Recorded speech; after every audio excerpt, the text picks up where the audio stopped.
Ndabashuhuje mwese mukunda ibiganiro byacu ndetse n'inkuru zacu ni Bosco Inside TV. Ingingo tugiye rero kubaganirizaho aka kanya ndetse n'amakuru tugiye kubaha ni urupfu rw'umusaza witwa Kayumba.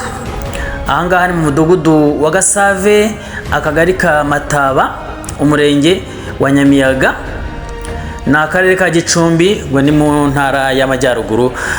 Ni urupfu rero rw'umusaza rwateje ikibazo, habaye ikibazo mu gushyingura.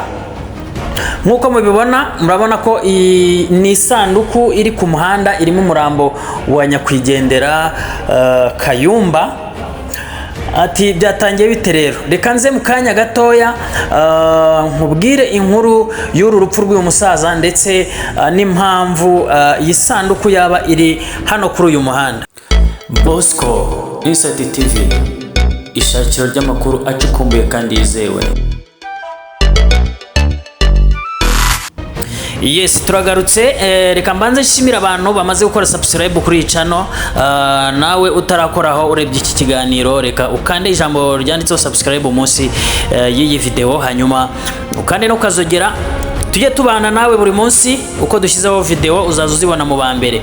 Twarimo rero tuvuga ku rupfu rw'umusaza witwa Kayumba. Uyu musaza wari utuye muri uyu mudugudu wa Gasave, akagari ka Mataba, umurenge wa Nyamiyaga, ni mu karere ka Gicumbi.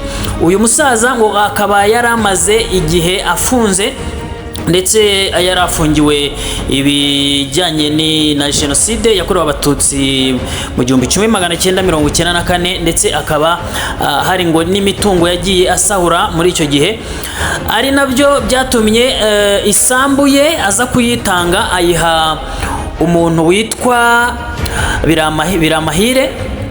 Uyu mugabo witwa Biramahire akaba ari we ufite isambu y'uyu musaza, cyangwa se ari wari ufite isambu y'umusaza witwa Kayumba, kuko ngo hari inyandiko bagiye bandikirana, akajya amuha amafaranga ndetse yo kuriha muri gacaca ibintu bijyanye n'imitungo yagiye asahura. Hanyuma uyu musaza Kayumba nyakwigendera akaba yari afite umuhungu wibera mu yindi ntara, cyangwa se wibera ahandi hantu, witwa Nshimiyimana.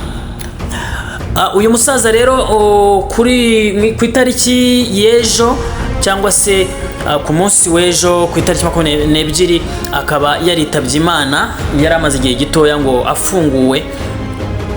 Hanyuma uyu musaza ngo mu gufungurwa ntabwo yaje nyine ngo ahite ajya iwe. Urumva ko imitungo ye yari yarayihaye uyu nguyu Biramahire, urumva yuko nta hantu yari afite ho guhita ajya cyangwa saba. Uyu musaza ngo yaze gucumbika ku muturanyi we, ndetse akaba ari naho yapfiriye muri aka kagari ka Mataba. Hanyuma uyu muhungu rero we Nshimiyimana ngo yaje guhamagarwa, ndetse n'indi miryango ye yagombaga kuza kumushyingura, ariko ngo byari ngombwa yuko uyu muhungu witwa Nshimiyimana, uyu musore we cyangwa se uyu muhungu we ari we wagombaga kumushyingura. Uyu muhungu rero ngo akihagera, ubwo bari bamaze kumushyira mu isanduku ndetse bamaze gutunganya ibintu byose, bagiye gushyingura ku irimbi riri muri aka kagari, uyu musore ngo yaje kuvuga ati jyewe ngomba kubona inkurarwobo, cyangwa se ngomba kubona ibihembo nk'umuntu ugiye gushyingura uyu musaza, kuko uyu musaza afite imitungo, kandi iyo mitungo uyifite ntabwo ayifite mu buryo bwa nyabwo, cyangwa se mu buryo buri official, kuko bivugwa yuko uyu musaza nubwo apfuye, ariko iyi sambu yose cyangwa se imitungo yose yari atarayitanga, cyangwa se atarayigurisha. Ahubwo bikavugwa ko uyu mugabo witwa Biramahire iyi sambu y'umusaza yarayifashe nk'umuntu nyine utarishyurwa ayo mafaranga yagiye atanga. Bivuze ngo rero isambu ashaka kuyegukana, cyangwa se ashaka kuba yayitwara, cyangwa se yayifatira burundu. Ariko uyu musore Nshimiyimana we akavuga ati nibabanze bampe inkurarwobo, cyangwa se bame igihembo cy'uko ngiye gushyingura uyu musaza, hanyuma ibindi by'isambu tuzaba tubiburana nyuma. Hanyuma rero nyiri isambu we akavuga ati ntago rwose nta kintu naguha, mugende mushyingure umusaza wanyu, isambu ni iyanjye kuko ninjye wagiye umuha amafaranga yo kwishyura gacaca. Uyu musore rero Nshimiyimana ngo yanze kujya gushyingura uyu musaza, barangije bamushyira kuri uyu muhanda, niyo mpamvu mubona mugenda mubona iyi sanduku kabisa. Uyu ni umurambo w'uriya musaza Kayumba wanitse ku muhanda rwose, ngo bawushyize hariya, baravuga bati nutajya kumushyingura ntabwo natwe tujya gushyingura, turamusiga ku muhanda. Abantu rero bari kugenda bacaho urujya n'uruza bavuga bati aya ni amahano, ibi bintu ntabwo bibaho muri iki gihugu, nta nubwo mu muco w'u Rwanda ibi bintu bibaho, gufata umuntu bakamuta ku gasi cyangwa se bakamuta ku musozi, ntabwo ibi bintu ari iby'i Rwanda. Abantu bari kugenda bacaho, murabona ko hari abantu benshi bari aho ngaho, bose batangaye bavuga bati ese hari ahantu se koko haba harimo umurambo cyangwa se ni isanduku yonyine? Murabibona namwe ku muhanda, abantu ntabwo uyu musaza nubwo yaba atarabanye neza cyangwa se nubwo yaba yarariye iyo mitungo akayimara, uko byagenda kose ntabwo umunyarwanda ntabwo yajugunywa ku gasi.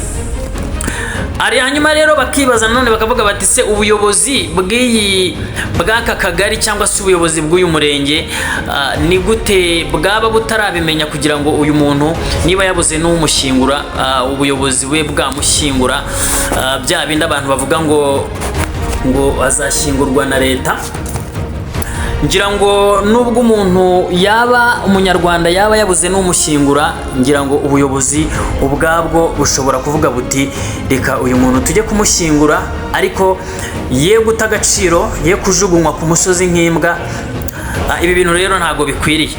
Uyu musore Nshimiyimana akavuga ati yewe nta kuntu bashobora kumbwira ngo njye gushyingura data, ati kandi afite isambu cyangwa afite imitungo ntihagire ikintu bampa, ntabwo bibaho. Uyu musore nawe akaba rwose yarakaye avuga ati ngewe ntabwo namushyingura batampaye icyo bita inkurarwobo. Aha rero nk'uko mubibona iyi sanduku iri ku muhanda rwose, bigejeje mu masaha ya saa 12 z'uyu munsi tariki 23 uyu munyakwigendera rwose, uyu murambo batarajya kuwushyingura ukibereye aha ku muhanda ngaha. Rero nk'uko iyi niyo nkuru twe tubafitiye kuri uyu munsi.